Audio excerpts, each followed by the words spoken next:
Daniel Harper had spent years designing rooms that reflected other people's lives, yet his own felt empty. He was a talented interior designer from Portland, known for his eye for comfort and detail. But when he received a call from a new client, something in her voice made him pause. Her name was Elaine Matthews, and she wanted to redesign her bedroom. "It needs a new beginning," she had said softly over the phone. Those words stayed with him longer than he expected. On a bright Monday morning, Daniel parked outside a large Victorian-style house on the corner of Maple Street. The neighborhood was quiet, with trees shedding golden leaves onto the sidewalks. The house looked beautiful, but tired, as though it had seen too many seasons of joy and loss. He took his notebook and sketches, straightened his jacket, and knocked on the door. Elaine opened it almost immediately. She looked to be in her early 40s, tall with warm hazel eyes and a calm, graceful posture. Her face carried traces of beauty mixed with sadness, the kind that makes people wonder about the stories behind the eyes. "Mr. Harper?" she asked, her voice polite but distant. "Daniel," he replied with a smile, extending his hand. She shook it gently and stepped aside to let him in. The house was neat, elegant, but strangely quiet. There were no personal pictures on the walls. No laughter or life in the corners, just an air of emptiness. "I'd like the bedroom to feel new," she said, leading him upstairs. Her tone was firm, but her eyes betrayed vulnerability. "I don't sleep well here anymore. I want it to feel different." Daniel nodded, understanding more than she said. He followed her into the master bedroom, a large space with soft gray walls and white curtains. It was beautiful in design, but hollow in feeling. The bed looked untouched, and the nightstand held no signs of personal life. "How long have you lived here?" he asked. "Almost 10 years, she said quietly. "But it feels like someone else's house now." He didn't push for more. Experience had taught him that rooms tell their owners' stories without words. This one spoke of heartbreak, of something once loved and now lost. They spent the morning discussing colors and materials. She leaned toward soft tone screens. "Wood, gentle light. I don't want bold," she said. "I just want peace." As they worked, Daniel noticed how carefully she spoke, as if choosing her words to protect herself. He admired that quiet strength. When he asked if she preferred modern or classic touches, she smiled faintly. "I'm not sure anymore. Maybe something that feels alive again." By the time he packed up his samples, the sun had shifted low through the window, casting long shadows across the room. Elaine stood near the light, looking out at the falling leaves. "Do you ever think spaces remember?" she asked suddenly. Daniel paused. "You mean the memories of people who've lived in them?" "Yes," she whispered. "Sometimes I feel like these walls still hear his voice." He didn't ask who he was. Some things don't need names. That night, Daniel couldn't stop thinking about her. He had met many clients, some demanding, some distant, but none had stayed in his thoughts like Elaine. There was something about her sadness that felt familiar, as though it mirrored his own loneliness. He didn't like crossing the line between work and personal life. But his heart didn't seem to care. A few days later, he returned with more sketches and ideas. Elaine greeted him with a softer expression this time. She was wearing a loose cream sweater, her hair tied casually. The air between them felt different, less formal, more human. As he laid out the samples on the table, she watched him quietly. "You really love what you do," she said. Daniel smiled. "I think spaces can heal people, if you design them right." Her lips curved slightly. "Then maybe you can help me heal too." He looked up at her, unsure how to respond. For a moment, their eyes held something unspoken. She looked away first, pretending to examine the sketches. Over the next week, the project became more than work. They shared coffee during breaks, talked about books, travel, and little details of life. She told him about growing up near Seattle, about how she once dreamed of being an artist but chose stability instead. He told her about his divorce years ago and how designing homes had become his way of rebuilding himself. Their stories overlapped like pieces of a puzzle neither of them expected to fit. One afternoon, as they discussed lighting options, Daniel noticed a framed picture tucked behind some papers on a shelf. It showed Elaine and a man smiling at the beach. She saw him notice it and sighed. "That's my ex-husband," she said quietly. "He left a year ago. I thought time would fix things, but it hasn't." "I'm sorry," Daniel said softly. "Don't be," she replied, forcing a small smile. "Maybe it's good. Maybe this is what I needed to start again." He nodded, sensing how hard it must have been for her to say that when he came by later that week to finalize furniture choices. The sky was gray and heavy with rain. The house felt warmer this time, the fireplace lit, soft music playing faintly from another room. Elaine offered him tea and sat across from him. Her posture relaxed, but her eyes searching. "You've changed the way I look at this room," she said. "When you first came, I just wanted to erase the past. But now, it feels like maybe I can build something new instead." "That's the point of design," Daniel said, smiling. "It's not just about walls and paint. It's about people." She looked at him for a long moment before whispering, "And what about you? Do you ever design for yourself?" Daniel hesitated, surprised by the question. "No," he admitted. "Maybe because I'm afraid of what I'd find if I did." The silence between them was comfortable, filled with understanding. They didn't need to explain the loneliness that both carried was already visible in the spaces they occupied. When Daniel left that evening, the rain had stopped. Elaine stood by the door, her hand resting lightly on the frame. "Thank you for coming today," she said softly. "You've done more than you realize." He smiled. "See you tomorrow?" She nodded. Yes, tomorrow. As he walked down the steps, he felt something unfamiliar, hope mixed with hesitation. He told himself it was just the satisfaction of doing good work. But deep down, he knew it was something more. That night, Daniel lay awake thinking about her voice, the way she smiled when she let her guard down, the softness in her eyes when she talked about starting over. He felt both drawn and cautious, knowing how fragile such moments could be. Yet the thought of her lingered like a quiet song that refused to fade. The next morning, a message arrived on his phone. "Can you come early tomorrow? I want to show you something new for the design." Daniel typed back, "Of course, I'll be there." He didn't know it yet, but what Elaine wanted to show him wasn't about furniture or color, it was about trust. Something deeper was beginning to unfold between them. As the rain returned outside his window, Daniel realized this project was no longer just about redesigning a bedroom. It was about two broken souls accidentally finding the courage to feel again. And though neither of them said it aloud, both knew that their lives were about to change forever. The next morning, Daniel arrived earlier than usual. The air carried the crispness of autumn, and the scent of rain still lingered from the night before. Elaine's house stood quiet and graceful under the gray sky, its tall windows glowing faintly from the lights inside. He rang the doorbell, and she opened the door with a soft smile that seemed different, warmer, yet hesitant. "I didn't wake you too early, did I?" he asked, stepping inside. "No," she said, shaking her head. "I've been up for a while. I wanted to show you something." Her voice had a thoughtful edge. She led him upstairs toward the bedroom that was now half-transformed, walls freshly painted, sunlight spilling through cream-colored curtains. The new furniture had arrived, but it was still wrapped. A quiet excitement filled the space. "I rearranged the layout last night," she said, handing him a folded sketch. "Could you tell me if this makes sense?" Daniel took the paper, surprised at the effort she'd made. Her design wasn't perfect, but it showed creativity. "This is good," he said sincerely.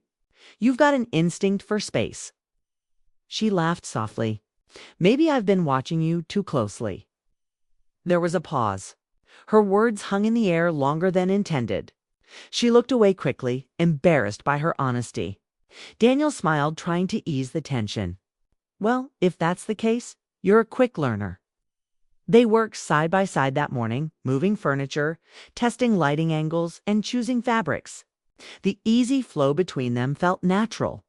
Occasionally, their hands brushed when passing tools or samples, and though both noticed, neither spoke about it. The connection was quiet but undeniable.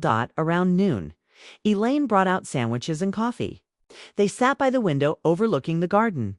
It had started raining again, the sound of soft drops tapping against the glass. She looked outside and said, this house always felt too big for me. It used to be full of noise, laughter, and now it's just echoes. Daniel looked at her, sensing the heaviness behind her words. You said before that you wanted this room to feel alive again. I think you're doing that not just with color or design, but with yourself. She turned to him, studying his face for a long moment. Do you really think people can start over after everything falls apart? Yes, he said firmly. I think sometimes the right person or moment can remind you how to breathe again. Something shifted in her expression, a flicker of warmth, gratitude, and something deeper. She nodded quietly, her fingers tracing the edge of her coffee cup. After lunch, they resumed work. Elaine insisted on helping move a heavy dresser, though Daniel warned her not to strain herself. I'm stronger than I look, she said playfully. I don't doubt that, he replied. Smiling, as they adjusted the placement of a mirror, Daniel caught a reflection of her standing close behind him. Their eyes met in the glass, and for a brief second, time seemed to slow. She looked away quickly, brushing her hair aside, pretending to focus on something else. The tension was delicate, almost fragile. Neither of them wanted to cross any lines. Yet something in the air told them they were already standing on one. Later that afternoon, thunder rumbled outside. The rain grew heavier, turning the world beyond the windows into a blur of gray. Daniel packed up his tools, ready to leave, but Elaine stopped him. You don't have to rush out in this weather, she said. Stay for a bit. I'll make more coffee. He hesitated, then nodded. Sure, I'd like that. They sat in the living room as the storm deepened. Elaine lit a candle, its flame flickering softly between them. The light played across her face, making her look both strong and vulnerable. Do you ever get tired of being alone? She asked suddenly. Daniel took a moment to answer. I used to think I liked it, he said quietly. It was peaceful. But lately, I'm not so sure. Silence starts to sound different when there's no one to share it with. She nodded, her expression thoughtful. After my husband left, I told myself I was fine, that I didn't need anyone. But the truth is, the silence has been louder than I ever imagined. The honesty between them felt heavy but comforting. It was as if both had spent too long hiding behind polite smiles. And now, finally, someone was listening. When the storm finally eased, Daniel stood to leave. I'll finish the lighting fixtures tomorrow, he said. She walked him to the door, her hand lightly brushing his arm as she opened it. Thank you for staying, she said softly. It's been nice. He looked at her for a long moment, then nodded. It has. The next day, Daniel returned early again, carrying boxes of decorative pieces and fabrics. Elaine greeted him with the same quiet warmth. This time she seemed lighter, more at ease. They spent hours setting up the final touches, the new bed frame, the wall art, the soft lamps that gave the room a golden glow. When they finished, Elaine stood in the middle of the room looking around in silence. Her eyes shimmered with emotion. It's perfect, she whispered. I can't believe it's the same room. Daniel smiled. It feels different because you've changed too. She turned toward him, eyes meeting his. You've done more than redesign this room, Daniel. You've brought me back to life. He opened his mouth to speak, but words failed him. All he could manage was a quiet, I'm glad I could help. They stood there for a moment, neither moving, both aware of the invisible thread pulling them closer. Finally, Elaine broke the silence with a small laugh. You must think I'm being dramatic. Not at all, he said gently. Sometimes it takes courage just to feel again. The next few days were quieter. The project was nearly complete, yet Daniel found excuses to stop by to adjust a curtain, to check lighting, to finalize details. In truth, he didn't want the reason to see her to end. One Friday evening, she called unexpectedly. Can you come by? There's something I want to show you before you close the project. When he arrived, the house was dimly lit, soft jazz playing in the background. She met him at the door, wearing a deep green dress that made her eyes glow even warmer. I cooked dinner, she said, smiling nervously. To say thank you. Daniel hesitated. Elaine, you didn't have to. I wanted to. She interrupted softly. Please. He followed her into the dining room. The table was set simply but beautifully candles, white plates, a small vase of tulips. The meal smelled wonderful.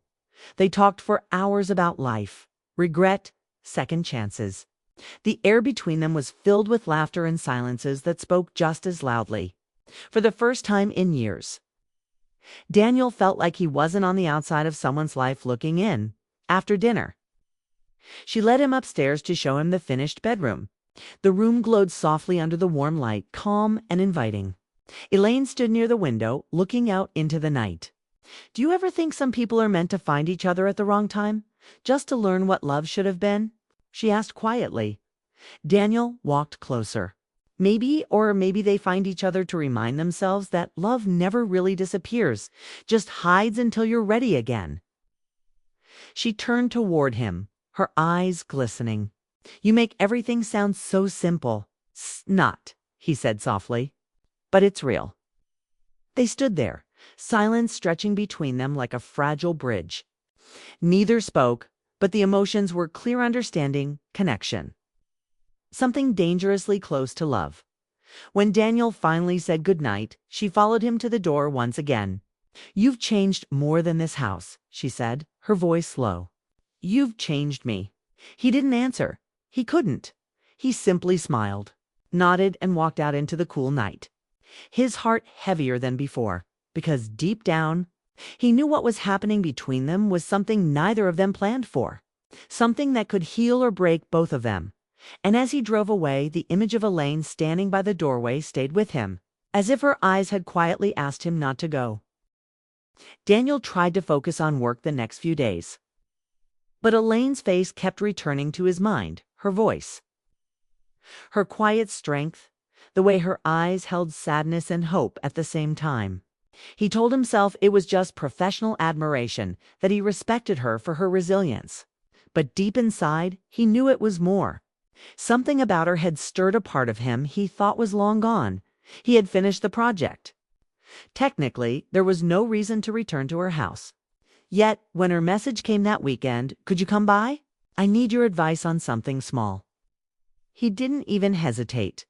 When he arrived, she greeted him at the door with that same soft smile, her eyes warm but unsure. The house felt quieter than usual, as if holding its breath. I hope I'm not bothering you, she said.